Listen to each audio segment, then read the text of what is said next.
میخوام یه رازی رو بهت بگم که فقط کسایی میدونن که 15 سال با پارچه سر و کار داشتن. پس اگه فقط یه بار پارچه خریدی اینو تا آخر ببین، چون به دردت میخوره. میسونی ایتالیایی بافتش خاصه، ولی بدون اصلش باید ضخامت نامنظم داشته باشه و یه برق ملایم.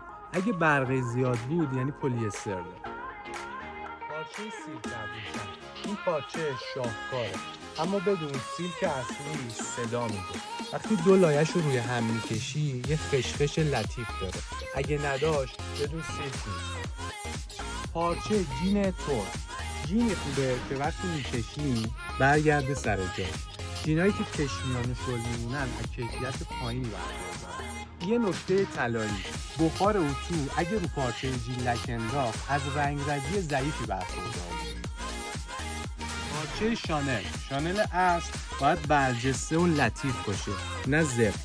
وقتی تاش میکنی نباید الیافش بریزه، مشکلی که شانل‌های ارزون دارن.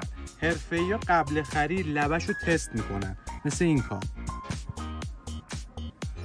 پارچه لینن پاییزه، پارچه لینن هیچ وقت برق نمیزنه. اگه دیدی زیر نور برق زد یعنی با پلی‌استر ترکیب شده، 100% نخ نیست.